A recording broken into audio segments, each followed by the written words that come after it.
Estamos viendo el capítulo 4, cómo vivir en paz. El tema es viviendo en paz. Y habíamos distribuido este pasaje en 4 aspectos, sintiendo lo mismo en el Señor para poder experimentar esta paz. Hoy nos toca orando en cada ocasión. El próximo domingo vamos a hablar sobre pensar correctamente, la importancia de pensar correctamente para tener paz. Y el último, contentándonos en toda circunstancia, tener paz a pesar de toda circunstancia de la vida. Y hoy nos ocupan los versículos, desde el versículo 4 al versículo 7. Pero antes voy a hacer una breve referencia a lo que estuvimos viendo el domingo pasado. Muy breve. Y hablamos justamente de que había un conflicto entre hermanas que estaban quitando la paz, no solo entre estas hermanas, sino afectaba a la iglesia.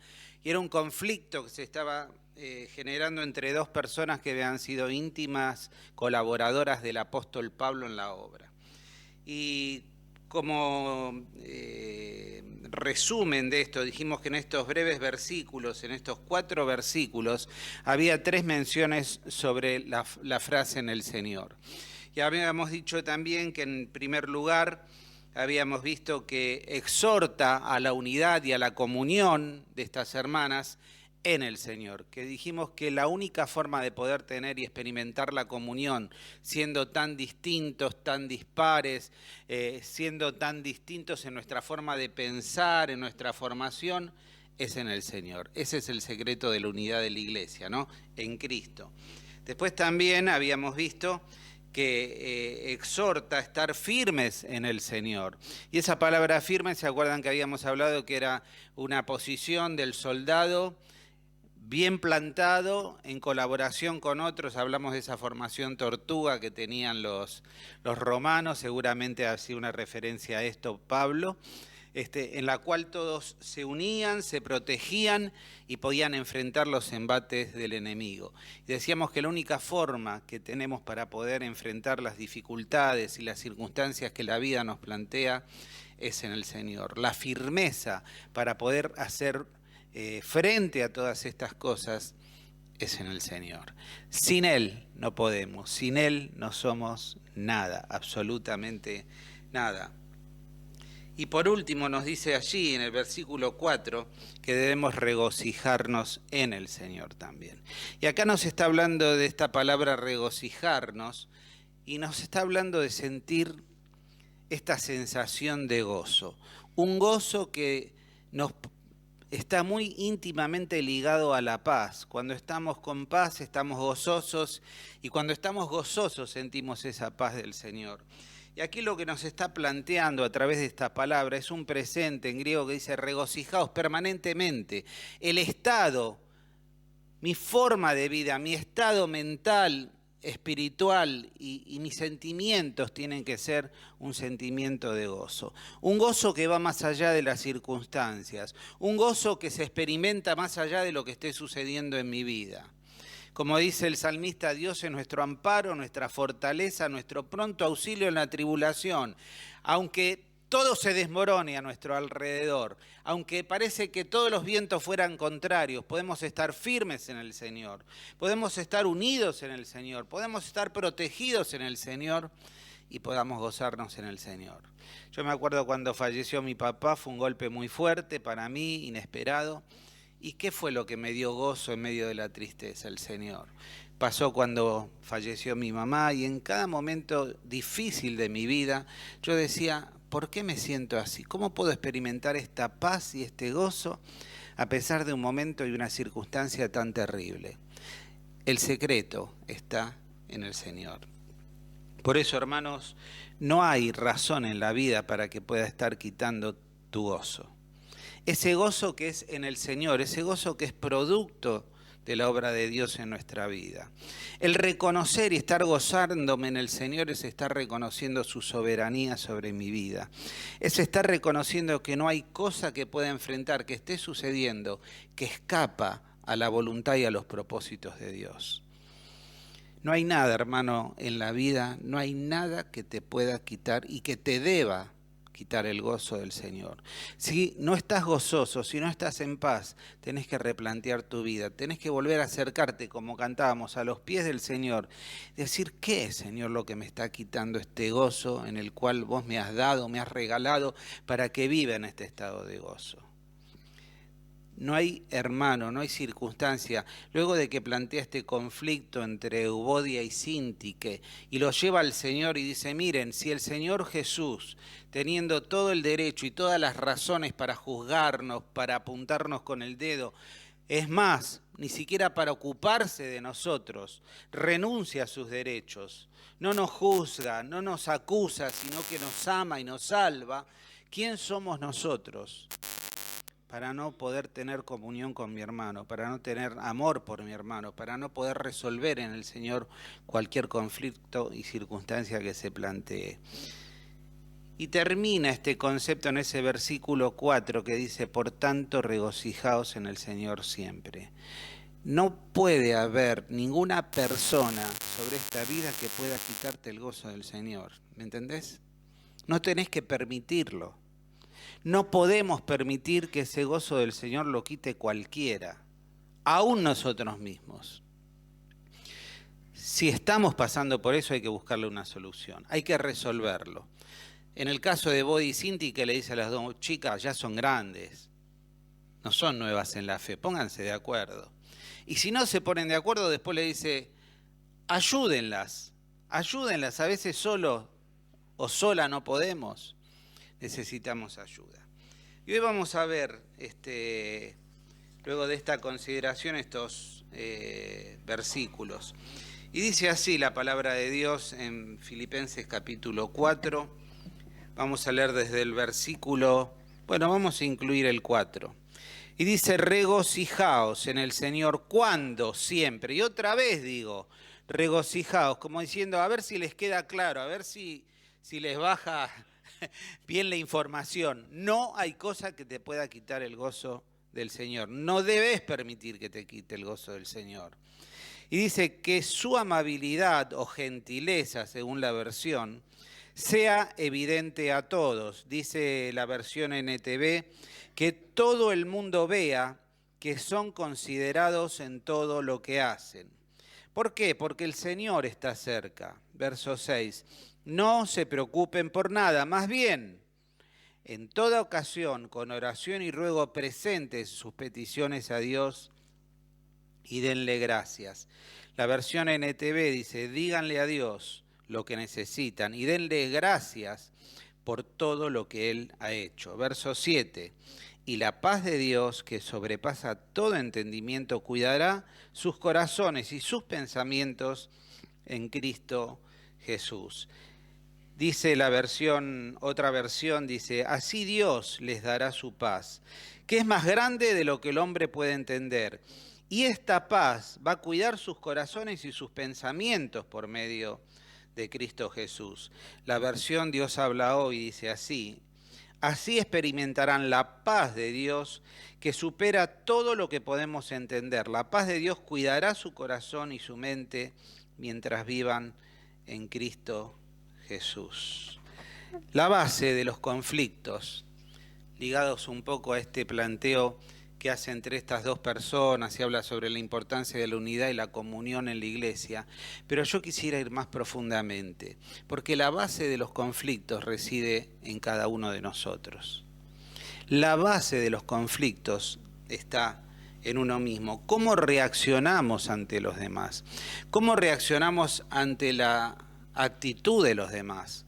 A veces es tan importante esto, y de poder encarnar a Cristo en estas circunstancias, porque el Señor Jesús pudo disfrutar de esta paz, de este gozo y de este aplomo en la vida, de esta firmeza, aún a pesar de las circunstancias que le rodeaban, aún a pesar de las críticas, las persecuciones.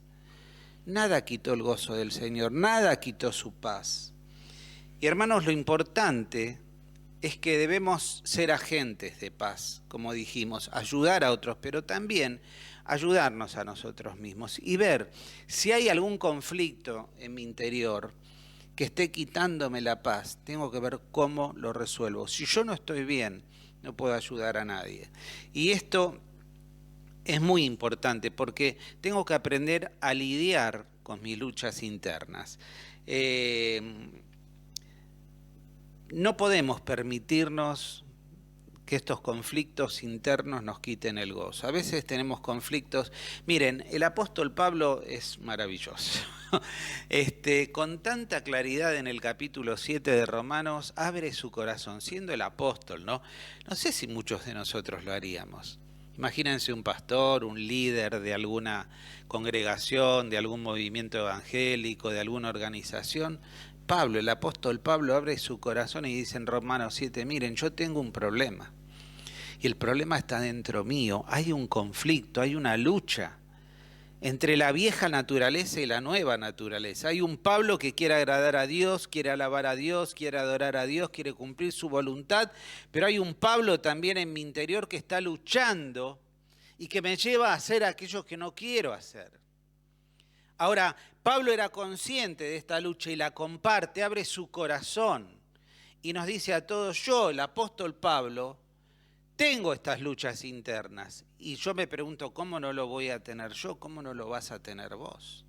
Ahora, la actitud correcta es ver cómo yo reacciono ante esto. Y Pablo nos enseña algunas cosas maravillosas en este pasaje. Y lo voy a ejemplificar a través de 3 palabras, ¿no? Conocer, compartir y comprender. Y en primer lugar, Pablo nos dice que tenemos que conocer cuál es nuestro enemigo interior. ¿Contra qué luchamos? Un hábito que nos esclaviza, mi carácter, aquello que me hace caer en pecado regularmente, lamentablemente. ¿Qué es lo que está luchando en mi interior que me impide cumplir los propósitos de Dios? Sentirme libre interiormente, sentir esa paz que Dios quiere que sienta. Pablo lo dijo con toda claridad, mi problema es este. Y lo primero que Pablo nos aconseja allí es que tenemos que aprender a conocer con nombre y apellido a nuestro enemigo. Vos lo conocés. Vos sabés que es aquello que combate en tu interior. Sentimientos, recuerdos, el pasado, no sé. Tu imagen sobre lo que vos podés ser o hacer. Es importante saber contra quién peleamos. Y en segundo lugar, compartir. Y esto es muy bueno, porque como dije, no solo Pablo era consciente de lo que le pasaba, sino que lo compartió, lo abrió. No a uno o dos, lo abrió a todos y le dijo, hermano, miren, esta es mi situación. Cuando yo interiorizo mis problemas, mis luchas, mis conflictos, me enfermo. Me hace mal, psicológicamente, espiritualmente, emocionalmente.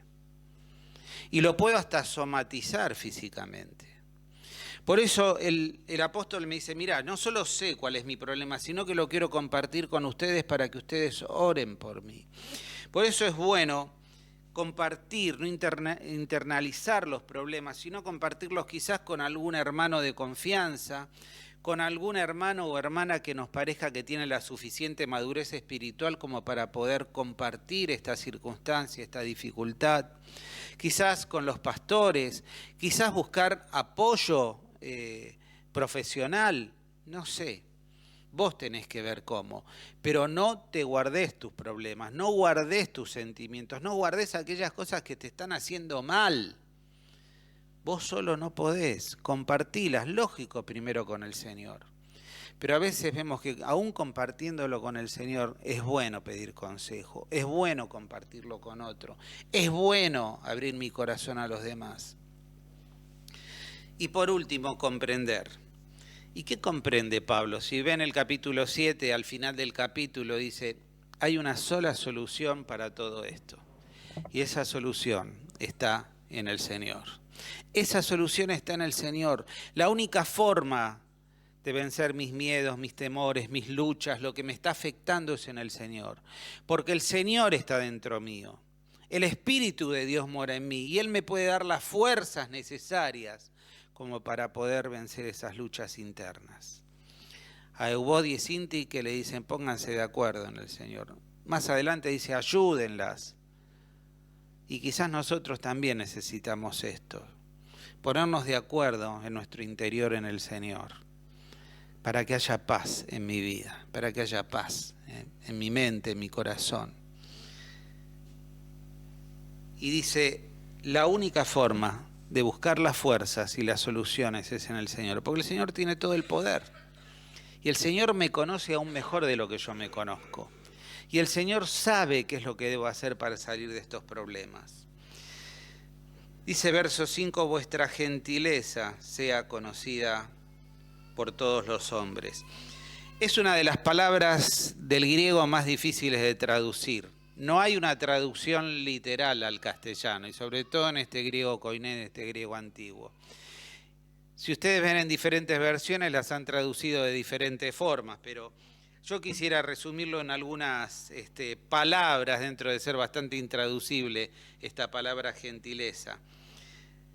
Y nos habla de ser comprensivo, de tener empatía, simpatía con los demás, tener magnanimidad, tener autodominio, tener buenos modales, tener buena cortesía, tener flexibilidad y una gracia condescendiente, indulgente con los demás.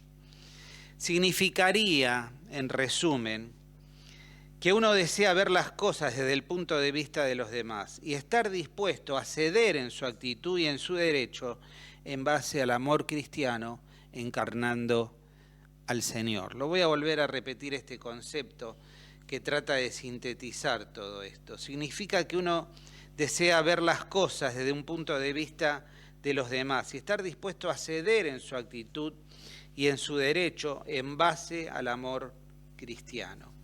Los griegos explicaban esta palabra como tener una justicia aún más allá de la justicia. Tener justicia aún más allá de la justicia. Y se los voy a ejemplificar para que lo tengamos más o menos claro. Aquellos que son docentes me van a entender y aquellos que no, también. Si nosotros tenemos dos alumnos, un alumno tiene todos los recursos y las posibilidades para estudiar, su computadora, su laptop, acceso, tiene un espacio en la casa, un escritorio, una habitación para él con tranquilidad, con paz, vive en una familia armoniosa, tiene todas las posibilidades que la vida le puede dar a una persona para estudiar. Va al examen y se saca 8 puntos. Tenemos otro alumno, se aprueba con 7. Como en el seminario, se aprueba con 7. Y tenemos otro alumno que vive en una condición de pobreza. En un solo ambiente convive toda la familia. Una familia conflictiva, una familia en la cual hay un clima tóxico.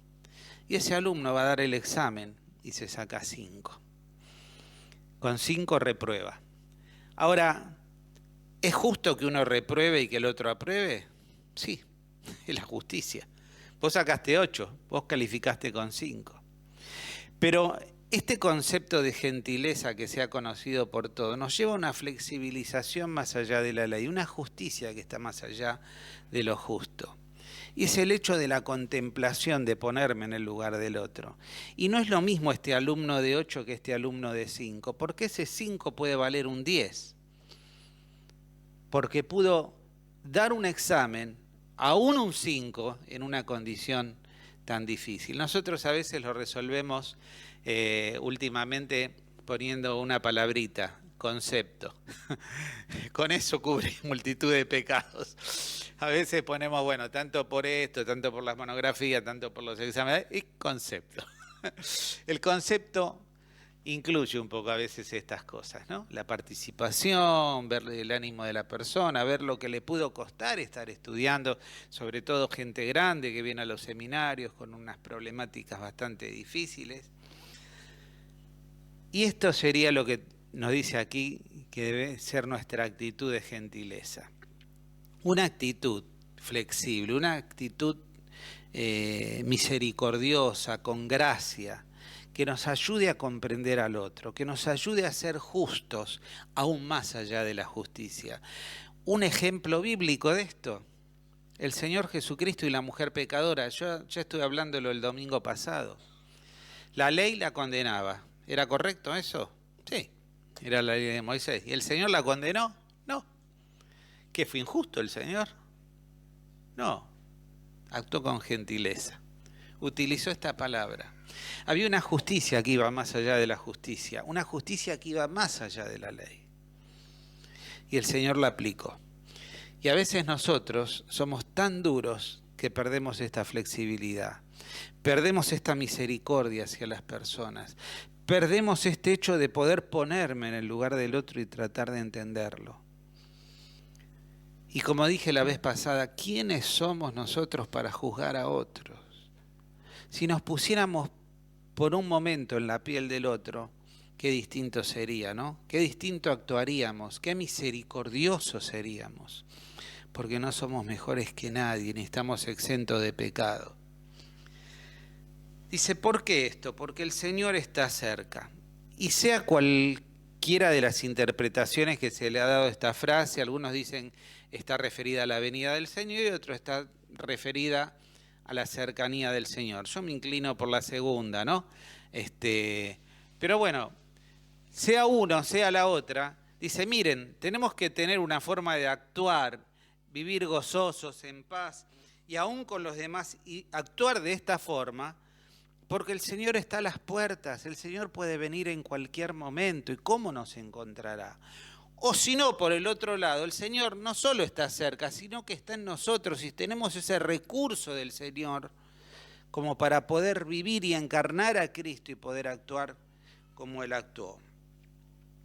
Dice más adelante, por nada estéis afanosos, si no sean conocidas vuestras peticiones delante de Dios en toda oración y ruego con acción de gracias, y la paz de Dios que sobrepasa todo entendimiento, guardará vuestros pensamientos en Cristo Jesús. Creo que nunca, como en este tiempo, hay tantos libros de autoayuda, tantos libros de psicología, la búsqueda es la paz y la felicidad. Bueno, ya lo planteaba el tema los padres de la psicología, ¿no? Lo importante era la búsqueda de la felicidad, de la realización, de vivir en paz. Evidentemente la psicología puede ayudar, pero ha fracasado en esto. Los libros han fracasado en esto. Porque la palabra de Dios lo dice, la única forma de experimentar la verdadera paz es a través de una relación correcta con la persona de Jesucristo, con aquel que es el autor y el consumador de la fe, con aquel a través del cual es posible experimentar, ¿qué paz? Dice acá, y la paz de Dios. La paz de Dios. La paz es de Dios, es un don de Dios. Y la única paz que nos puede satisfacer y darnos este gozo en toda circunstancia es de Dios. Y esto es maravilloso porque no depende de mí, ni de un psicólogo, ni de un psiquiatra, ni de las circunstancias. Es un regalo que Dios ha puesto en nosotros cuando hemos recibido el Espíritu Santo en nuestras vidas. Parte de este don es la paz. Parte de este fruto del Espíritu es la paz. ¿Vivís en paz? ¿Estás en paz con los demás? ¿Estás en paz con vos mismo en tu corazón? Qué importante, hermanos. Dios nos ha dado la bendición de tener su presencia, de tenerlo al Espíritu para que podamos vivir en paz. Y nos ha dado una herramienta maravillosa.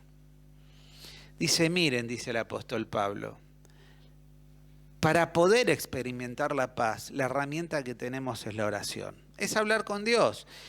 Y nos habla de diferentes aspectos aquí en la oración. En primer lugar, las peticiones, que sugiere orar por asuntos específicos, por pedidos específicos. Primera Juan 5, 14 y 15 nos dice que todo aquello que pidamos al Padre en su nombre, en su voluntad, Dios nos lo niega, dice, nos lo da. Todo nos dice algunas cosas. Y entiéndase bien, todo aquello que esté dentro de la voluntad de Dios. Entonces, miren qué interesante saber que si yo estoy pidiendo algo que esté dentro de su voluntad, Dios lo cumple. Dios no puede decir que no. porque estoy orando en la voluntad del Señor. Y ahí está muy ligado a orar en el nombre de Jesús. ¿Qué significa orar en el nombre de Jesús?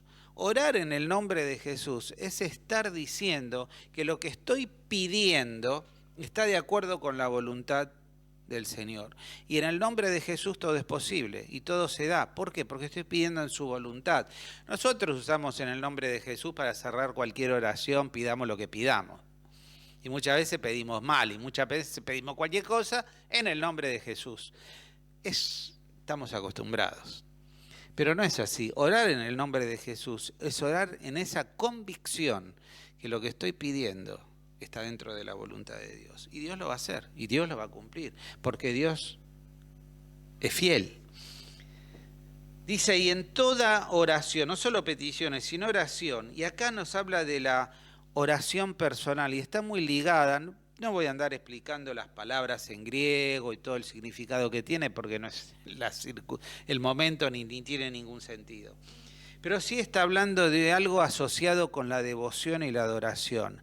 Es ese tiempo de oración particular en el cual me encuentro con Dios para adorar, me encuentro con Dios para contemplar, me encuentro con Dios para mirarlo, callo en esa presencia de Dios y me permito asombrarme y maravillarme con pensar cómo es, en pensar lo que es, lo que ha hecho por mí, en la grandeza, en la magnitud, en el amor del Señor.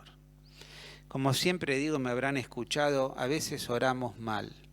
A veces pensamos que Dios sufre de amnesia, porque le repetimos 57.892 veces la misma cosa. Dios no te va a cuidar, Dios no tiene el deseo de prosperarte. Si Dios me cuida, si Dios nos cuida, si Dios cuida a mis hijos, ¿por qué le tengo que pedir 50 veces lo mismo? Dios está presente, Dios está consciente. Lo único que manifiesto es una debilidad y una inseguridad interior de lo que pueda estar pasando con los que me rodean. Pero Dios los cuida porque lo ha prometido. Dios nos cuida, Dios nos provee porque lo ha prometido. No está mal que le pidamos. Pero más allá de pedir, yo les invito a adorar. Yo les invito a encerrarnos, como dice allí el mismo Señor, en esa cámara secreta, en ese lugar especial que nosotros solo conocemos. En aquel lugar de la casa que puede ser cualquiera o fuera de la casa. Había un hermano, me acuerdo, que se congregaba en esta iglesia, Marcos Con, algunos se acordarán, ahora no viene, que dice que él, como en la casa era una casa media complicada, y eran judíos encima, dice que agarraba la Biblia y se iba a la General Paz, a las placitas esas de la General Paz, y ahí se ponía a orar y a leer la Biblia, porque era su espacio, era su cuarto de oración. Y es allí donde nuestra vida va cambiando. Cuando nos encontramos a solas con el Señor, como cantábamos, cuando estamos a sus pies para escuchar, no para hablar. Nosotros somos, cuando vamos a orar, somos una máquina de pedir. La oración sabemos que es un diálogo. Ahora, el diálogo es hablar y escuchar. Si yo me pongo a hablar, no escucho a la otra persona. Ahora, nosotros tenemos que orar no lo suficientemente o la cantidad de veces para que Dios nos escuche, sino que tengo que orar lo suficiente para yo poder escuchar a Dios. ¿Me entienden la diferencia? Dios me escucha, Dios me conoce, Dios sabe aún antes de que pidamos lo que vamos a pedir. Pero yo necesito escuchar a Dios imperiosamente. Y para eso tengo, ¿saben qué? Estar en silencio. Estar en silencio en su presencia. Callarme. Aprovechar ese tiempo de silencio en su presencia y decir, Señor, háblame. Señor, necesito escuchar tu voz. Señor, necesito oírte. Y el Señor te va a hablar. Te va a hablar a través de su palabra, van a venir pasajes a tu mente, canciones, reflexiones que vos decís, ¿de dónde viene esto? Y es el Espíritu de Dios que tenés dentro tuyo. Pero si vos hablas, no vas a poder escuchar. Qué bueno sería vivir esa interioridad con el Señor, esa intimidad, como tenía el Hijo con el Padre. De poder decir, Señor, necesito escucharte. Necesito pasar tiempo a tus pies. Peticiones, oración, devoción, adoración. Recuerdo el ejemplo de Job, ¿no? Cuando se acuerdan que le vino todas las malas noticias, más no le podía pasar. Hasta los hijos. La última fue, mira, tus hijos se murieron todos. ¿Y qué hizo Job? Señor, ¿se quejó? No, dice que es capítulo 2 de Job. Se inclinó, se postró en tierra, se humilló y adoró. Adoró, es terrible. Es terrible. Adoró. Ante la confusión, ante no saber qué hacer, ante las circunstancias que lo abrumaban, adoró. Estuvo en silencio y encontró la fortaleza necesaria para poder seguir adelante. Dice, con ruego. Y esta palabra enfatiza el aspecto de las necesidades, los deseos y esos clamores que hacemos a veces delante de Dios. Cuando tenemos una dificultad, algo muy serio, una enfermedad, algo que nos está verdaderamente afligiendo y rogamos a Dios. El Señor Jesucristo rogó, pasa de mí esta copa. Es esa misma palabra de ese ruego del Señor profundo que abre su corazón y dice, no puedo más con esto y lo vuelco en tu presencia. Y acción de gracias. Dice allí en 1 Tesalonicenses 5:18, dad gracias al Señor en todo, en todo, en todo, en todo.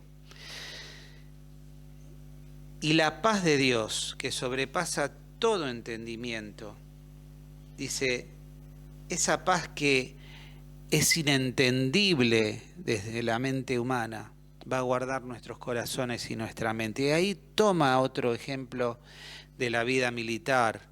Y lo que está diciendo acá está presentando un centinela, que es la paz de Dios, es un centinela que dice guardará mis corazones y mis pensamientos.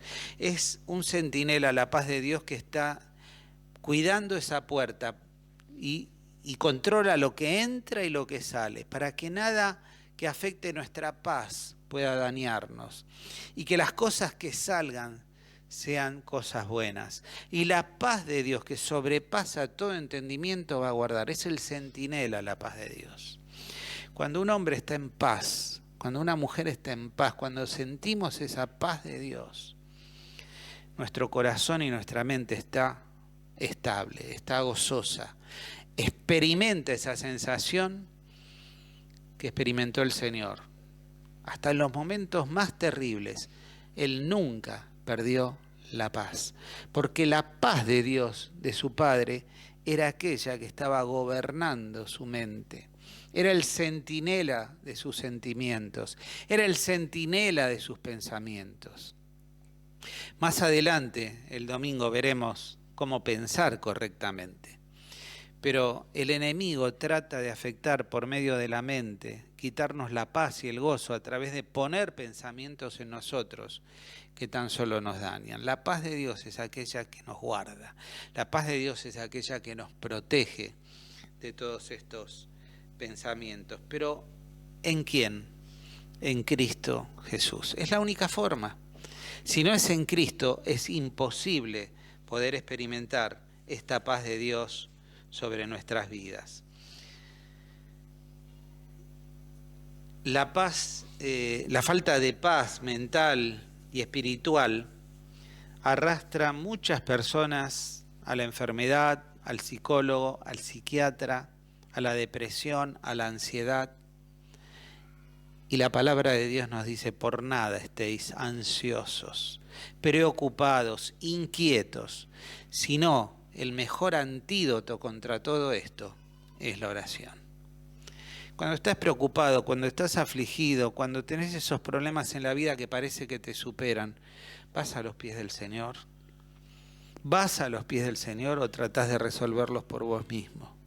¿O tratás de pedir ayuda en otras personas que por más que quieran no van a poder resolver tus problemas?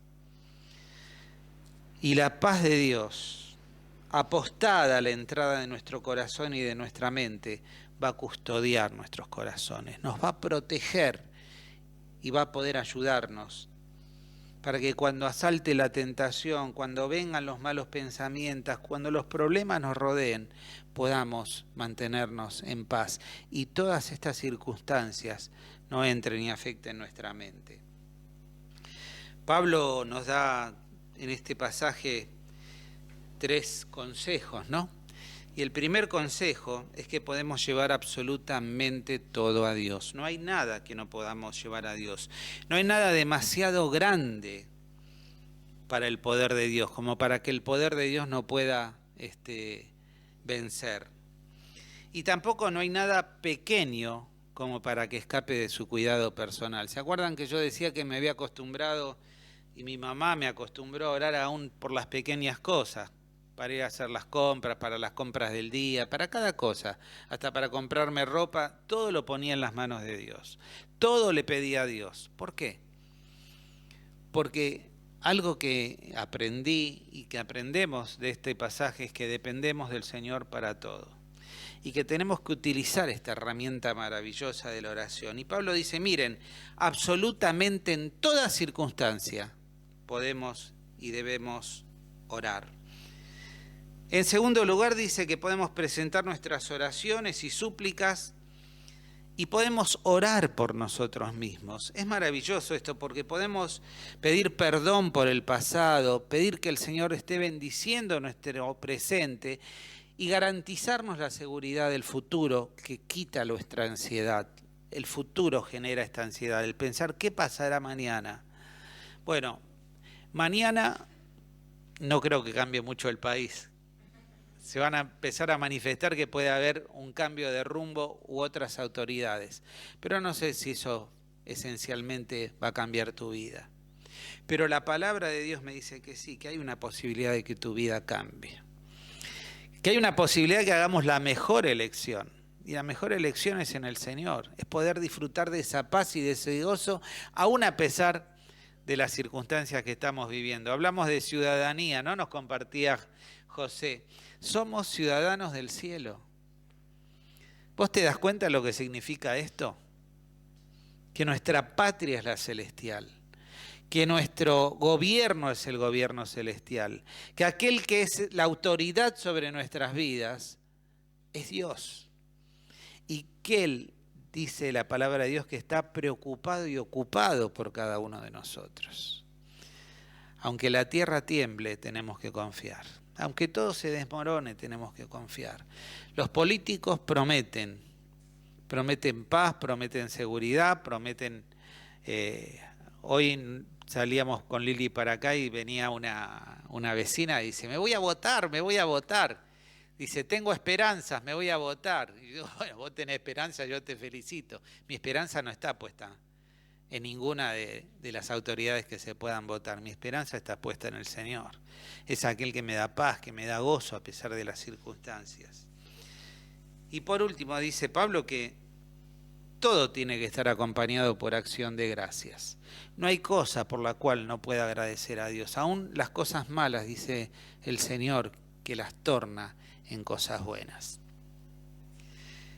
3 aspectos que debemos de recordar, que nos dice aquí Pablo. En primer lugar, tenemos que recordar que el amor de Dios desea lo mejor para nosotros. Lo primero que tengo que recordar, que el Señor quiere lo mejor para mí. ¿Qué es lo que vos querés para tu vida? ¿Qué es aquello que deseás, que anhelás? ¿Una pareja, un mejor trabajo, una profesión? No sé, un mejor estándar de vida. Bueno, recordá que el amor de Dios y el amor en Dios, el Señor, quiere lo mejor para vos. Y tiene el poder para darte algo mucho mejor de lo que vos estés pensando o anhelando para tu vida. En segundo lugar, debemos no solo recordar este amor de Dios, sino debemos recordar la sabiduría de Dios. ¿Por qué? Porque Dios sabe qué es lo mejor para mí. Cuando yo oro, tengo que ser consciente de que estoy orando a un Dios que me ama, le estoy pidiendo a un Padre que me ama, que quiere lo mejor para mí, pero también que es un Padre sabio, es un Dios que sabe qué es lo mejor para mí. No solo desea lo mejor, sino que sabe mejor que yo mismo lo que es mejor para mí. Y por último, debemos recordar el poder de Dios. El amor de Dios, la sabiduría de Dios, pero el poder de Dios. Nada hay imposible para Dios. Cuando oramos con confianza perfecta en el amor, en la sabiduría y en el poder de Dios, vamos a poder encontrar la paz. Te repito este último concepto para cerrar. El que ore con confianza, cuando, hermano, vos orás con confianza, el amor de Dios, la sabiduría y el poder de Dios te va a ayudar a encontrar la paz. Que el Señor nos bendiga, ¿no? Y en momentos tan difíciles donde verdaderamente necesitamos paz, podamos encontrarla en el Señor. Vivimos en un país y en una circunstancia difícil. Qué difícil es tener paz, ¿no? Cuando hay tanta inseguridad, cuando hay tanta injusticia, cuando a veces nos llegamos pero mal. No quiero, ya lo saben ustedes, ¿no? No quiero ver noticieros porque lo único que te genera es bronca, ira, enojo, te pone mal. Pero gracias a Dios que tenemos al Señor. No te aflijas, no te preocupes, sino que busca la herramienta de la oración para poder guardar tu mente y tu corazón en Cristo Jesús, para tener paz en medio de una Argentina tan conflictiva, tan difícil de vivir. Cada día que nos levantamos, yo digo, ¿qué me tocará este día? ¿Qué nos pasará este día? Cada vez que prendemos la televisión, el noticiero, abrimos el diario digital en este caso, uno dice, ¿con qué nos encontraremos hoy? ¿Con qué nueva muerte, nuevo asesinato, nueva estafa, nueva denuncia de corrupción? Pero nosotros no somos de esta tierra, somos del cielo. Nuestra patria está en el cielo. Nuestro rey es el Señor. Y tenemos que aprender a vivir como ciudadanos del cielo, confiando plenamente en Él y utilizando la herramienta de la oración. Que el Señor pueda bendecirnos y pueda darnos paz. Esa paz que nos ofrece Él y en Él, que sobrepasa todo entendimiento. Todo entendimiento, para que esta paz sea aquel centinela que guarde nuestros corazones y nuestros pensamientos en Cristo Jesús. Oramos. Amado Dios, queremos darte gracias porque qué hermoso es poder pensar que podemos ir a tus pies. Señor, qué maravilloso es estar a tus pies.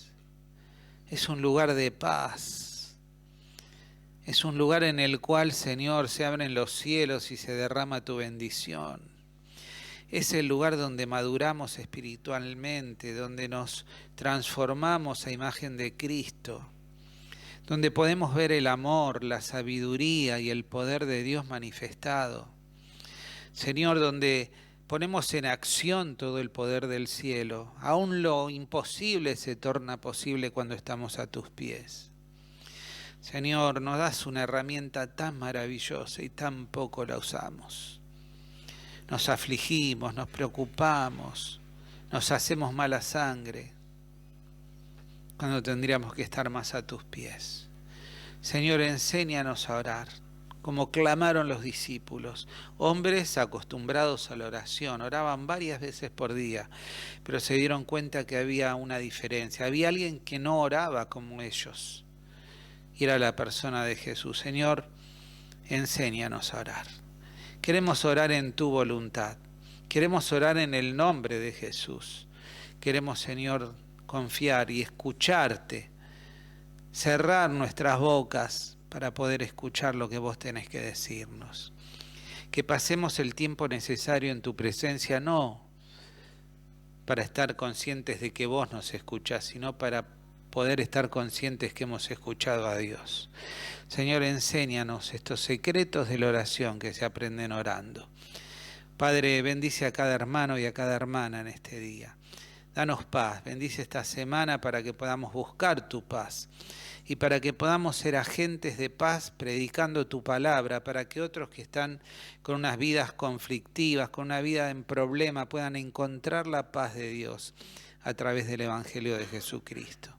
Señor, que a ti sea la gloria, la honra, la alabanza, y volvemos a pensar en nuestros hermanos, aquellos que quizás en este día no tienen paz, aquellos que en este día están con conflictos, con problemas, con preocupaciones. Sabemos de muchos de ellos. Señor, dales paz, que puedan buscarte, que encuentren la paz en tu sabiduría, en tu amor y en tu poder. Que a ti, Señor, sea la gloria, la honra y la alabanza en este día, en el nombre de Cristo Jesús. Amén. Amén.